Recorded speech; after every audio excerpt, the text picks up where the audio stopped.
We're in one of the biggest cities in the country, one of the most developed nations. Most people don't realize that in our own backyard, people are struggling to get access to basic care. Talk PR's guest today is Adam Friedman. Adam's the Chief Marketing and Advancement Officer for Saban Community Clinic.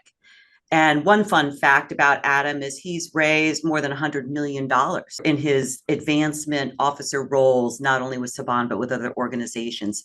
Saban, though, is a 55-year strong healthcare system, and it serves anyone regardless of their circumstances. They have 4 locations. They have a satellite clinic for homeless. And then 2 years ago, Adam almost single-handedly rolled out a mobile clinic to bridge the gap in accessibility to healthcare. So obviously he's a force in fundraising and marketing, which goes hand in hand, right, Adam? Yes, absolutely. What is the fundraising climate like in 2024? Good, better, worse than years past? One of the silver linings was that people now are just more open about mental health in general. The stigma has been reduced, and I think that people are seeking care. They're talking about it with their friends, with their family members. And so for us, the demand has also increased. So I think donors in general also can understand that these needs are so high and they just want to support. So I think that for us, the climate has been good. I know that other organizations have had struggles this year over the past couple of years, just in terms of some donor fatigue. And I think that just in general, the culture of giving, the way donors are giving is shifting. Donor fatigue. Tell me about that because I've heard that expression before. And you would think in the healthcare and homeless crisis we see in Los Angeles, donor fatigue is a real thing. When the homeless crisis really started to exacerbate, donors really started to rally around it, right? What can we do? We want to help. There was a lot of empathy and compassion, and people felt almost empowered that their efforts could sort of have a viable impact. And I think that as we've seen over the past 5 years, the crisis just become out of control. I think that, I almost refer to it as sort of the 5 stages of grief. And so people are sort of angry. Even some of the people who really are advocates for people experiencing homelessness, they sort of got to a point where maybe they felt like their philanthropic dollars, their volunteering was just not having the impact that they wanted. And so we've actually seen less dollars going toward homeless services than we did, I would say, 5 years ago. So that's, I think that that's sort of where you look, we see the fatigue. Tell us a little bit about the mobile clinic because it was so cool when you launched it 2 years ago. Is it still going strong? Are you going to get a new van? I mean, what's the plan? To our sort of pleasant surprise, if you will, it's actually been performing better than we expected in terms of the productivity, if you will. We're doing over 1,500 visits a year, which is pretty incredible. And I think, the mobile clinic, it's actually a great example of what happens when sort of we had these amazing longtime donors who came to us really looking to solve a problem. How can we channel our passion for helping people experiencing homelessness in a way that will be long lasting and really impactful? And so, given sort of what we were already doing with our roving medical team and Project Room Key during COVID, in addition to our street medicine team, it wasn't like we had to create a whole new program. It was almost like taking pieces of what we were already doing and putting that into this mobile unit.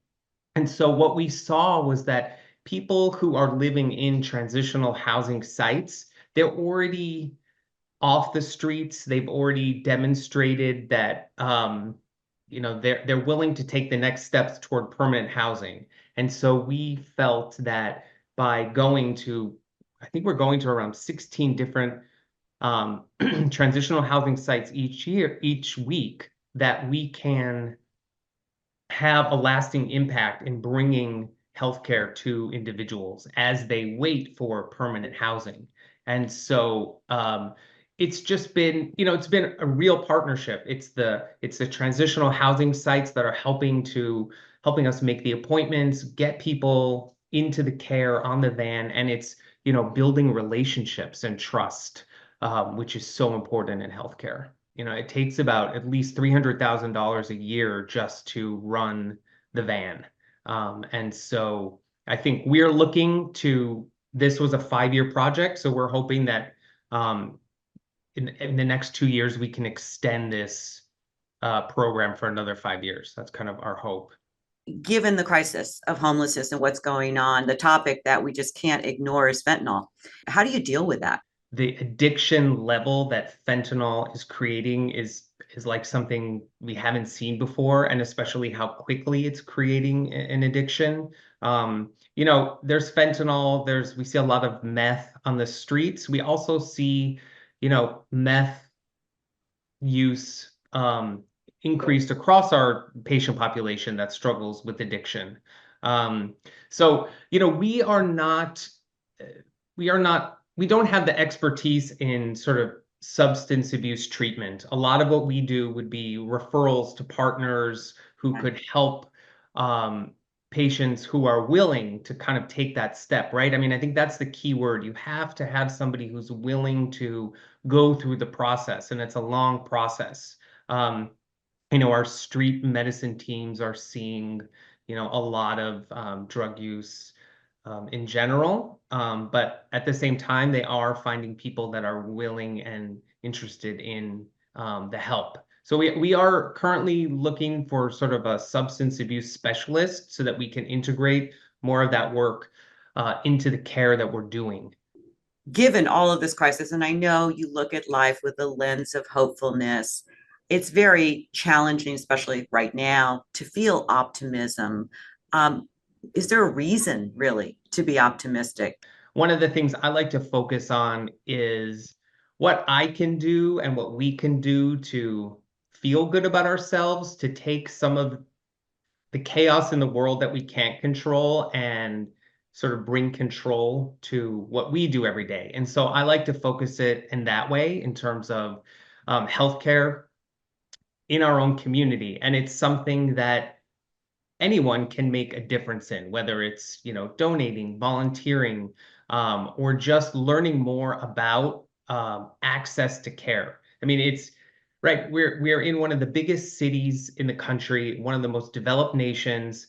Most people don't realize that in our own backyard, people are struggling to get access to basic care.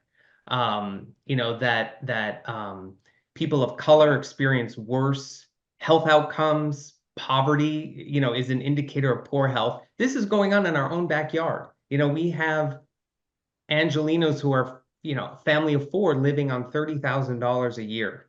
And so I think that if somebody wants to make a change, be hopeful, you can help by providing access to somebody who struggles with access to care. And I also, outside of donations and helping somebody feel good about themselves, I think what I feel proud about is how we have sort of redefined community care. If you come into our facilities, they're warm, they're welcoming, they're modern, they're beautiful. And we're really trying to show people who may not think that they can afford quality health care or preventative care that they deserve it, they matter. And that I think where it's changing is people who are our patients are realizing that they can come in for a dental cleaning. They can come in for an annual checkup. They can get a cancer screening.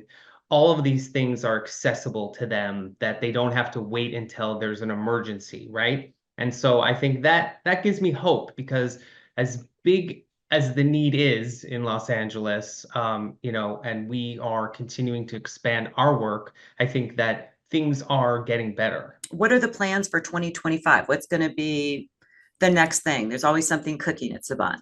Every 3 years, we do a community needs assessment to really see where in LA the need is greatest. And so, with the recent study, we identified several different zip codes within South LA where you have several 100,000 people, literally, without a medical home. And so we narrowed it down to these few zip codes where they were identified as either a medical desert, a pharmacy desert, a dental desert. And so in 2026, early 2026, we will be opening up a new health center in South LA, Crenshaw and Adams. So we're really excited about that. It's going to be a brand new clinic that we're building from the ground up.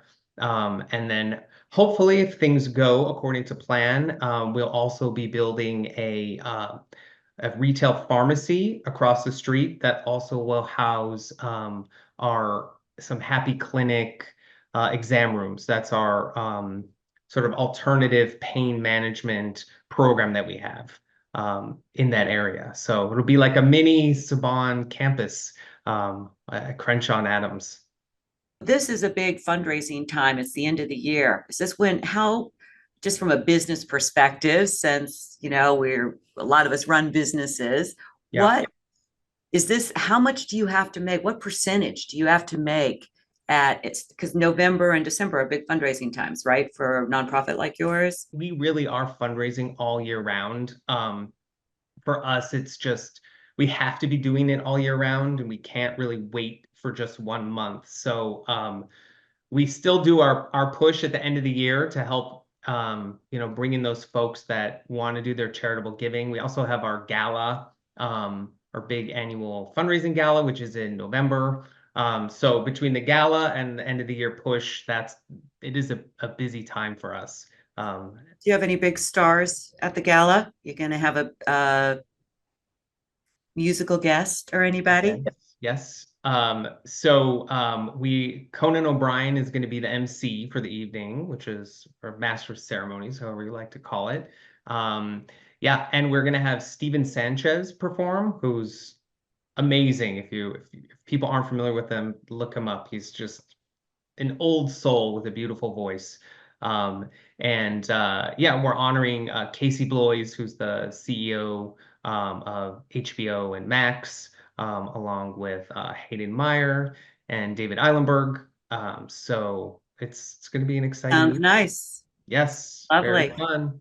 In and out in 2 hours. That's the new format. No old rubber chicken dinners anymore. It's Well, Adam Friedman, it's always so enlightening to speak to you. And it's just amazing what Saban has done and what you've done for Saban in the last 8 years. So thank you so much.